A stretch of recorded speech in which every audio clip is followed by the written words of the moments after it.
¿Cómo están? Les damos la bienvenida a Noticiero Judicial, nuevamente desde la Biblioteca de la Corte Suprema, ubicada en el piso -1 del Palacio de Tribunales. Estos son los titulares. Por primera vez la Corte de Apelaciones está al día en la tramitación de causas.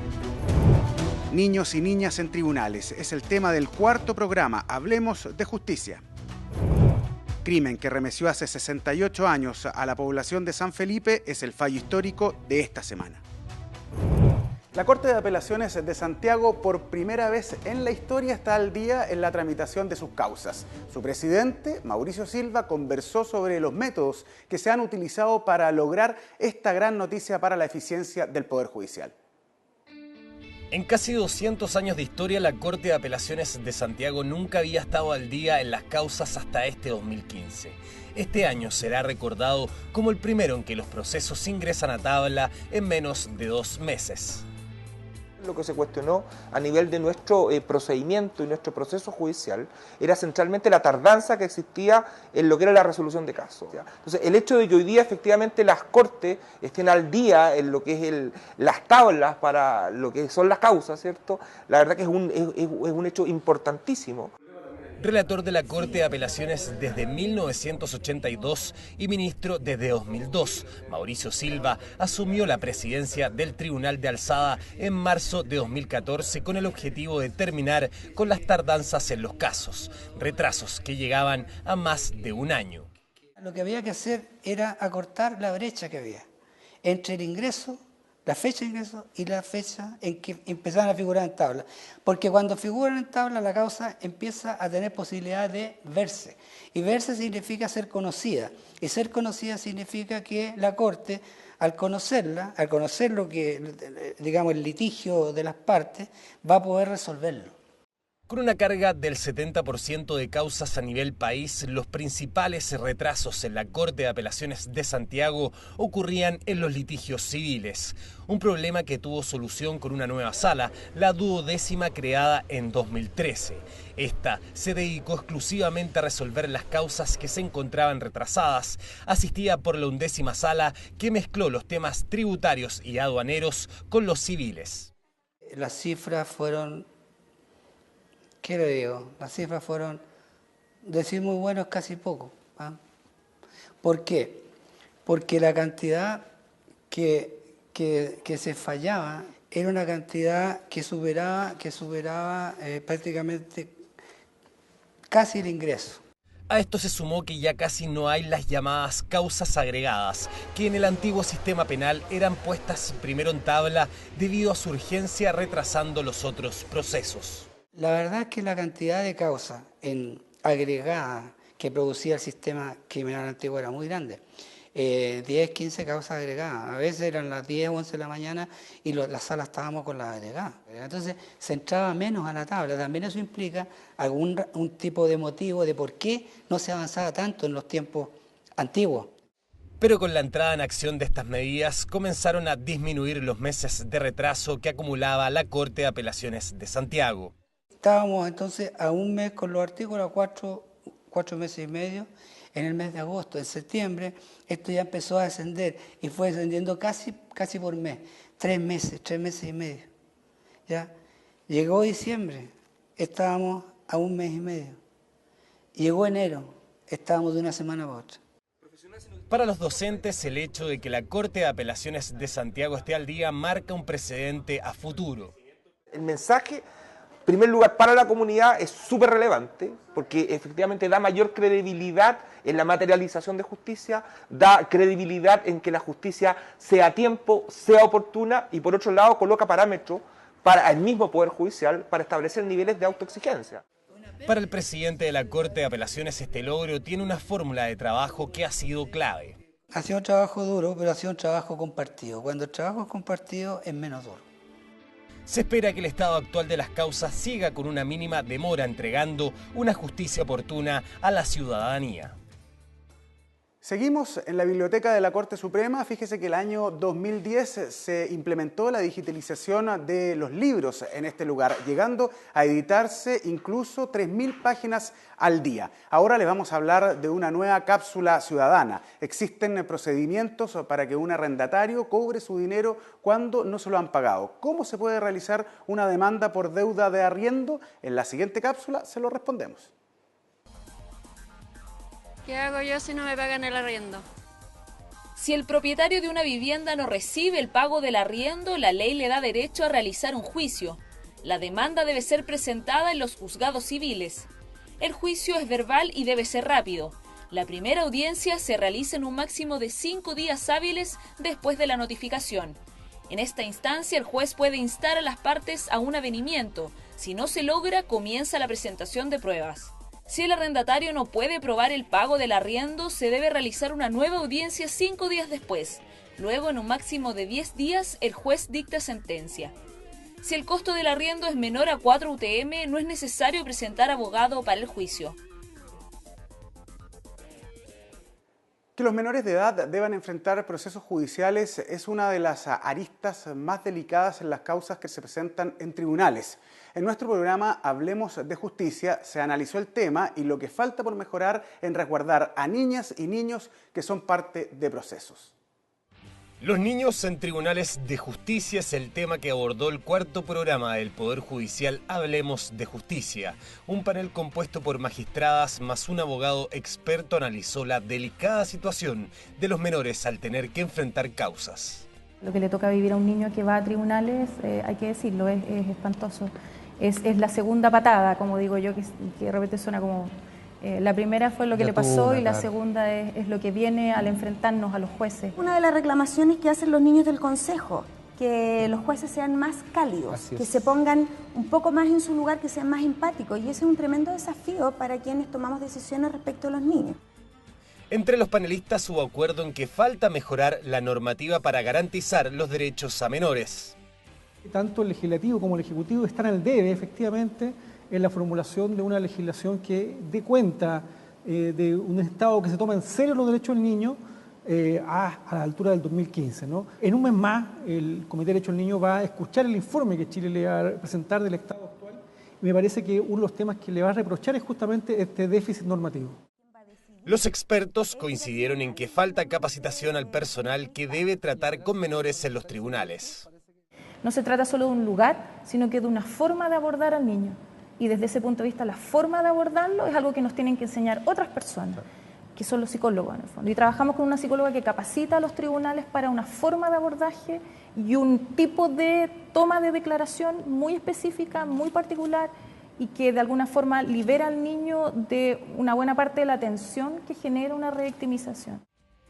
Para capacitar a los jueces y funcionarios, el Poder Judicial lanzó la guía de abordaje dirigida a los magistrados de familia para introducir en su labor estrategias de sensibilización y respeto a los derechos de la infancia y adolescencia, y trabaja en otra hoja de ruta para el tratamiento de menores que enfrenten juicios penales. Las Cortes de Apelaciones de Valparaíso, Talca, Concepción y Punta Arenas ya tienen a su disposición una biblioteca. La idea es que en los próximos años cada jurisdicción cuente con una. Ahí se archivan fallos históricos, como el que ocurrió hace casi 68 años. Un crimen que estremeció a San Felipe, la misteriosa muerte de un comerciante árabe quien poseía una cuantiosa fortuna. Fue un caso complejo de resolver. ¿Cuáles son los misterios del crimen del Tucho Caldera? Es el siguiente fallo histórico.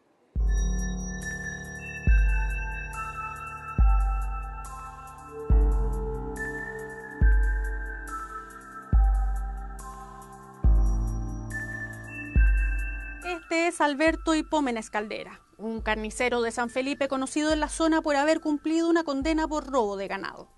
Tenía fama de hacerse el bonachón para sacar provecho de quien fuera. Con artimaña se hizo muy cercano de Demetrio Amar, un comerciante palestino que llevaba varios años en San Felipe. Fue esa amistad la que fraguó uno de los crímenes más bestiales de Chile, el que cometió Alberto Caldera, o más conocido como el Tucho Caldera.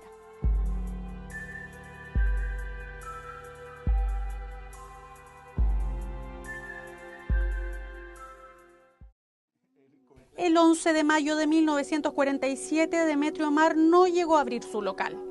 Eso era bastante extraño porque todos sabían que Amar nunca cerraba su negocio y menos sin aviso. Más llamó la atención cuando su amigo, el carnicero de la ciudad Alberto el Tucho Caldera, apareció con un poder notarial que le permitía administrar todos los bienes del comerciante mientras él no estuviera. Aseguraba que el empresario árabe había viajado. Como si eso fuera poco, además tenía otro documento que permitió casar a su hija con Amar sin que el novio estuviera presente. Matrimonio que logró realizar con sobornos a un notario suplente.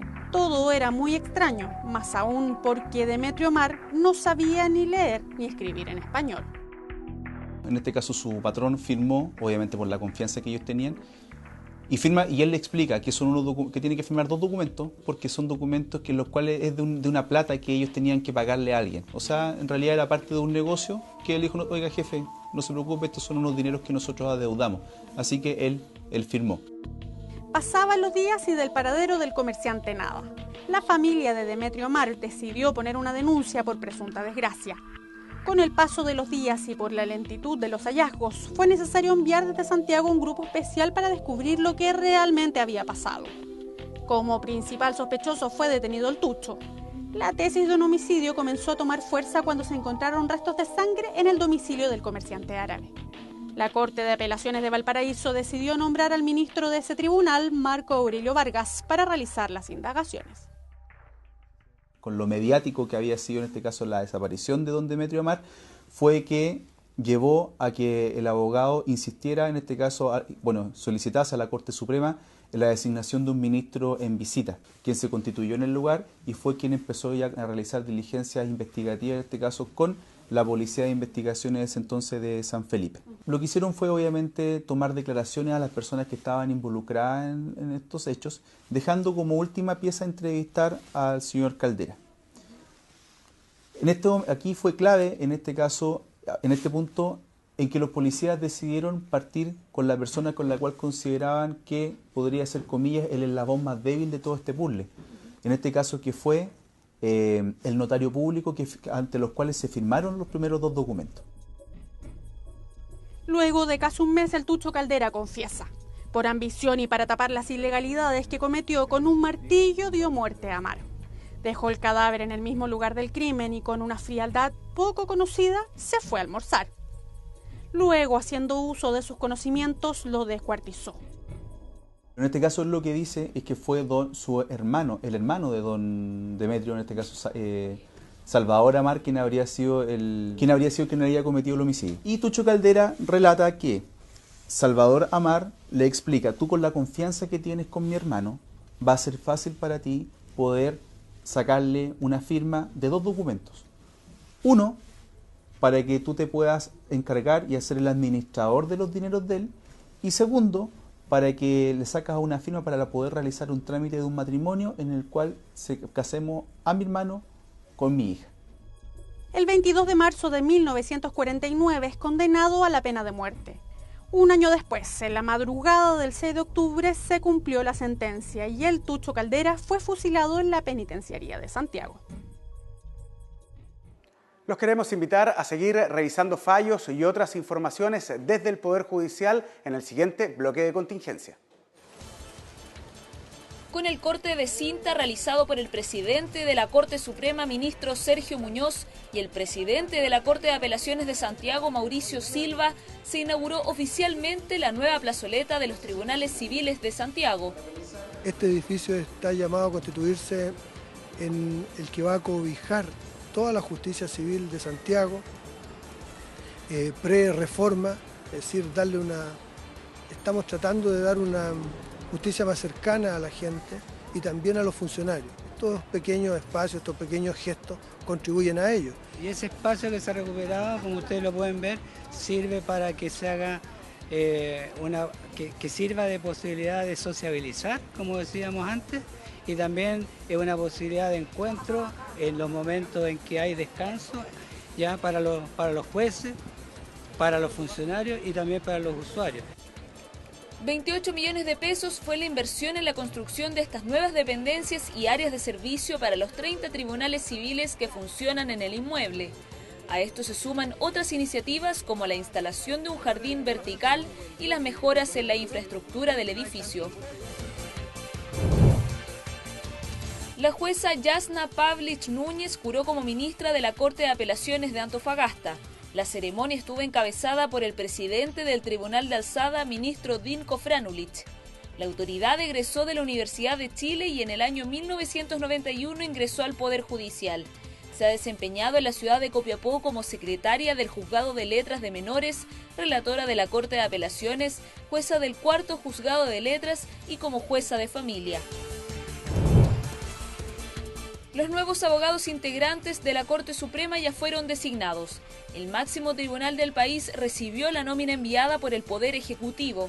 Los juristas son Daniel Peñailillo Arévalo, Álvaro Quintanilla Pérez, Jean-Pierre Matus Acuña, Carlos Pizarro Wilson, Jorge Lagos Gatica, Rafael Gómez Balmaceda, María Leonor Echeverry Kurt, Paulino Varas Alfonso, Rodrigo Correa González, Juan Eduardo Figueroa Valdés y Arturo Prado Puga.